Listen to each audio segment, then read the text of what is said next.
പ്രിയപ്പെട്ടവരെ, nature science and മോറിൻ്റെ 81ാമത് വീഡിയോയിലേക്ക് ഏവർക്കും സ്വാഗതം. നമ്മുടെ നാട്ടിൽ സമൃദ്ധമായി കാണപ്പെടുന്ന ഒരു സാധാരണ പഴവർഗ്ഗത്തെക്കുറിച്ചാണ് ഇന്ന് നമ്മൾ ചർച്ച ചെയ്യുന്നത്. ഒരുപക്ഷേ ഇത്രയേറെ വൈവിധ്യമാർന്ന പേരുകളിൽ അറിയപ്പെടുന്ന മറ്റൊരു ഫലമുണ്ടോ എന്നത് തന്നെ സംശയമാണ്. പപ്പായയാണ് ഇന്നത്തെ ചർച്ചാ വിഷയം. കാരിക്ക പപ്പയ എന്ന ശാസ്ത്രനാമത്തിൽ അറിയപ്പെടുന്ന ഈ സസ്യം കാരിക്ക ജീനസിലെ അംഗീകരിക്കപ്പെട്ട 21 സ്പീഷീസുകളിൽ ഒന്നാണ്. കാരിക്കേസിയെ സസ്യകുടുംബത്തിൽ ഉൾപ്പെടുന്ന പപ്പായ ആദ്യമായി വളർത്തിയെടുത്തത് മിസോ അമേരിക്കൻസ് ആണ്. ഇന്ന് ഈ സസ്യം ലോകത്തിലെ വിവിധ രാജ്യങ്ങളിലെ ഉഷ്ണമേഖലാ കാലാവസ്ഥയിൽ നന്നായി വളരുന്നു. 2022 ലോകത്താകമാനം ഉണ്ടായിട്ടുള്ള പപ്പായ ഉൽപ്പാദനത്തിൻ്റെ 38% ഇന്ത്യയിൽ നിന്നാണ്. അപൂർവമായി മാത്രം ശാഖകളുള്ള ഒരു ചെറുവൃക്ഷമാണ് പപ്പായ. സാധാരണയായി 5 മുതൽ 10 മീറ്റർ ഉയരത്തിൽ ഒറ്റത്തടിയായാണ് സസ്യം വളരുന്നത്. ചുറ്റുകളായി ക്രമീകരിച്ചിട്ടുള്ള ഇലകൾ സസ്യഖണ്ഡത്തിൻ്റെ മുകൾ ഭാഗത്തായി കേന്ദ്രീകരിച്ചിരിക്കുന്നു. ഇലകൾ വലുതും 50 മുതൽ 70 സെൻറ്റിമീറ്റർ വിസ്തൃതി ഉള്ളതുമാണ്. അവ ധാരാളം ലോബുകളോട് കൂടിയതാണ്. ഇത്തരം ക്രമീകരണത്തെ ശാസ്ത്രഭാഷയിൽ പാമേറ്റ്ലി ലോബ്ഡ് എന്നാണ് പറയുന്നത്. സസ്യത്തിൻ്റെ എല്ലാ ഭാഗത്തും വെളുത്ത നിറത്തിലുള്ള കറ അഥവാ ലാറ്റക്സ് ഉണ്ടായിരിക്കും. ആൺപുഷ്പങ്ങളും പെൺപുഷ്പങ്ങളും വെവ്വേറെ സസ്യങ്ങളിലാണ് കാണപ്പെടുന്നത്. പുഷ്പങ്ങൾ രാത്രിയിൽ വിടരുന്നവയും സുഗന്ധമുള്ളവയുമാണ്. അതുകൊണ്ട് തന്നെ ഷഡ്പദങ്ങളാൽ പരാഗണം നടക്കുന്ന സസ്യമാണ് പപ്പായ. ആൺപൂക്കൾ കുലകളായി കാണപ്പെടുന്നു. പെൺപൂക്കൾ കുറച്ചെണ്ണം മാത്രമേ ഉണ്ടാവൂ. പരാഗരേണുക്കൾ ഏതാണ്ട് 35 മൈക്രോൺ നീളത്തിൽ കാണപ്പെടുന്നു. പഴങ്ങൾ വലിയ ബെറി രൂപത്തിൽ കാണപ്പെടുന്നു.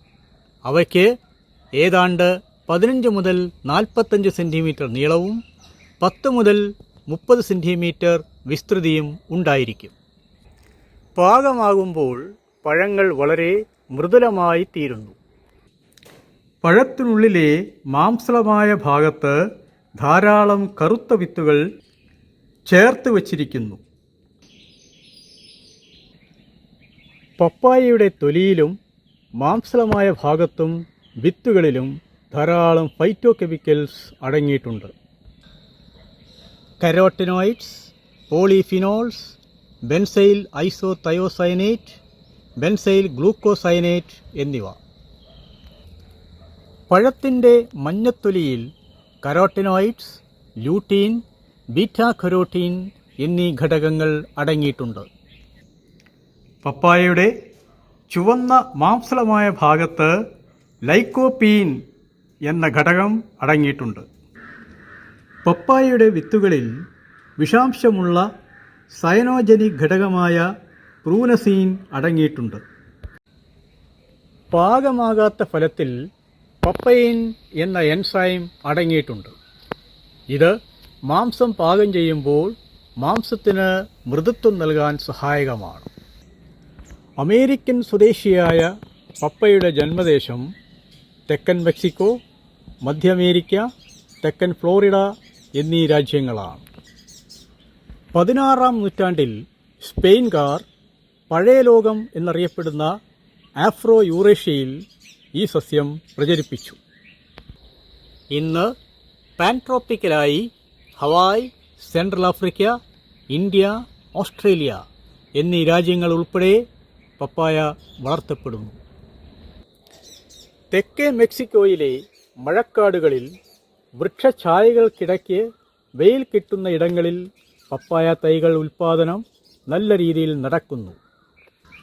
എന്നാൽ വെയിൽ കിട്ടാത്ത ഛായകളിൽ അവ നശിച്ചു പോകുന്നു. പരിസ്ഥിതി പ്രാധാന്യമുള്ള ഒരു സസ്യമാണ് പപ്പായ. പലതരം പക്ഷികളുടെയും ഭക്ഷണമാണ് ഇത്. വളരെ പെട്ടെന്ന് രോഗങ്ങൾക്ക് വിധേയമാകുന്ന സസ്യമാണ് പപ്പായ. അവയിൽ പ്രധാനപ്പെട്ട ഒന്നാണ് പപ്പായ റിംഗ് സ്പോട്ട് വൈറസ്. ഫ്ലോറിഡയിൽ ഇത് സർവ്വസാധാരണമാണ്. പപ്പായയുടെ ക്വാളിറ്റിയെയും രുചിയെയും ഈ രോഗം ബാധിക്കുന്നു. മറ്റൊരു രോഗമാണ് പപ്പായ മൊസൈക്ക് വൈറസ്. സസ്യത്തിൻ്റെ ഇലകളെയും കായകളെയും രോഗം ബാധിക്കുന്നു. ആന്ത്രാക്നോസ് എന്ന പൂപ്പൽ പാകമായ പപ്പായ പഴത്തെ ദോഷകരമായി ബാധിക്കുന്നു. പൗഡറി മിൽഡ്യൂ എന്ന പൂപ്പൽ ഇലകളുടെ ഉപരിഭാഗത്തെ ബാധിക്കുന്നു. എന്നാൽ മറ്റു രോഗങ്ങളെപ്പോലെ അത്ര ഗുരുതരമല്ല ഈ പൂപ്പൽ ബാധ. ധാരാളം കീടങ്ങളും പപ്പായയെ ബാധിക്കാം. അവയിലൊന്നാണ് പപ്പായ ഫ്രൂട്ട് ഫ്ലൈ. ഇവ സസ്യഫലത്തിനുള്ളിൽ 100-ലധികം മുട്ടകൾ ഇടുന്നു. 12 ദിവസം കൊണ്ട് മുട്ടകൾ വിരിയുകയും അവ വിത്തുകളും പൾപ്പും ഭക്ഷിച്ച് ഫലത്തെ നശിപ്പിക്കുന്നു. രോഗം ബാധിച്ച പപ്പായ മഞ്ഞ നിറത്തിലാവുകയും കൊഴിഞ്ഞു പോവുകയും ചെയ്യുന്നു. മറ്റൊരു കീടമാണ് 2 സ്പോട്ടഡ് സ്പൈഡർ മൈറ്റ്. 0.5 mm വലിപ്പമുള്ള ഇവ ബ്രൗൺ നിറത്തിലോ ഓറഞ്ച് കലർന്ന ചുവപ്പ് നിറത്തിലോ പച്ച കലർന്ന മഞ്ഞ നിറത്തിലോ കാണപ്പെടുന്നു. ഈ രോഗം ബാധിച്ചാൽ ഇലകൾ മഞ്ഞ നിറമോ തവിട്ട് നിറമോ ഓടിൻ്റെ നിറമോ ആയിത്തീരുകയും കായകൾ പൂർണ്ണമായി നശിക്കാൻ കാരണമായി തീരുകയും ചെയ്യുന്നു. പപ്പായ വൈറ്റ് ഫ്ലൈ എന്ന കീടം ഇലയുടെ അടിവശത്ത് മുട്ടയിടുകയും ഇലകൾ പൂർണ്ണമായി നശിപ്പിക്കുകയും ചെയ്യുന്നു.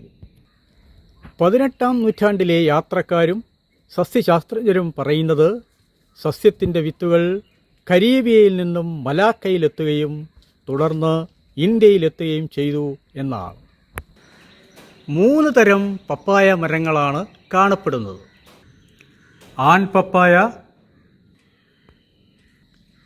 പെൺ പപ്പായ മരം, രണ്ടും ചേർന്നവ അഥവാ ഹെർമാഫ്രോഡൈറ്റ്.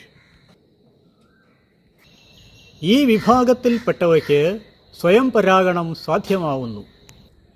വാണിജ്യാടിസ്ഥാനത്തിൽ ഉൽപ്പാദിപ്പിക്കപ്പെടുന്ന പപ്പായകളെല്ലാം ഹെർമാഫ്രോഡൈറ്റ് വിഭാഗത്തിൽപ്പെട്ടവയാണ്.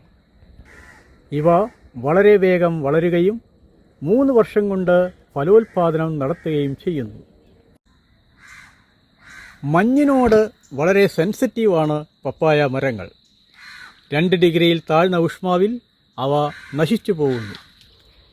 നല്ല നീർവാഴ്ചയുള്ള മണൽ മണ്ണാണ് സസ്യം ഇഷ്ടപ്പെടുന്നത്. ഇത്തരം മണ്ണിൽ സസ്യം നന്നായി വളരുന്നു.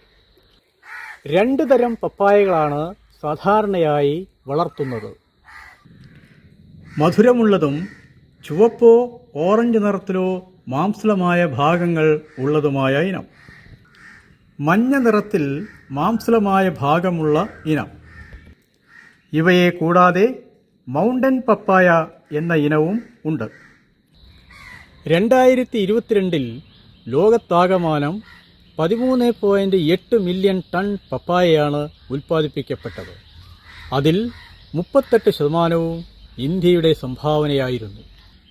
പാകമാകാത്ത പപ്പായയിൽ നിന്നും പുറപ്പെടുന്ന കറ ചിലരിൽ അലർജി റിയാക്ഷൻസ് ഉണ്ടാക്കാം. പലതരം മൂല്യവർദ്ധിത ഉൽപ്പന്നങ്ങളും പപ്പായയിൽ നിന്ന് ഉണ്ടാക്കാം. പപ്പായ ജാം, പപ്പായ ഫ്രൂട്ട് ജ്യൂസ് എന്നിവ. പാകമാകാത്ത പപ്പായയിൽ 88% ജലമാണ്. 43 കിലോ കാലറി ഊർജം അവയിൽ നിന്നും ലഭിക്കുന്നു. കൂടാതെ വൈറ്റമിൻ സിയുടെ നല്ലൊരു കലവറയാണ് പപ്പായ പഴം. പച്ചപ്പപ്പായ വിവിധ ഭക്ഷ്യവിഭവങ്ങൾ ഉണ്ടാക്കാനായി ഉപയോഗിക്കുന്നു. വിവിധ രാജ്യങ്ങളിൽ വിവിധ തരത്തിലാണ് ഇവയുടെ ഉപയോഗം. ഫിലിപ്പൈൻസിലെ പപ്പായ കറി, അച്ചാറാക്കപ്പെട്ട പപ്പായ, പപ്പായ സാലഡ്, പപ്പായ ചേർത്ത ബംഗാളി ഡിഷ്, കേരളത്തിൻ്റെ സ്വന്തം പപ്പായ തോരൻ. പാരമ്പര്യ വൈദ്യശാസ്ത്രത്തിൽ പപ്പായയുടെ ഇലകൾ മലേറിയ, ആസ്മ എന്നിവയുടെ ചികിത്സയ്ക്ക് ഉപയോഗിക്കുന്നു. ഇപ്രകാരം വളരെ പോഷകസമൃദ്ധമായ ഫലങ്ങളുണ്ടാവുന്ന ഒരു പപ്പായ മരം നമ്മുടെ അടുക്കളത്തോട്ടത്തിലും വളരട്ടെ. നഴ്സറികളിൽ അത്യുൽപാദന ശേഷിയുള്ള റെഡ് ലേഡി ഇനം പപ്പായയുടെ തൈകൾ ലഭ്യമാണ്. വീഡിയോ ആസ്വദിക്കൂ, ലൈക്ക് ചെയ്യൂ, ഷെയർ ചെയ്യൂ. മറ്റൊരു സസ്യത്തിൻ്റെ വിശേഷങ്ങളുമായി വീണ്ടും കാണാം. നന്ദി.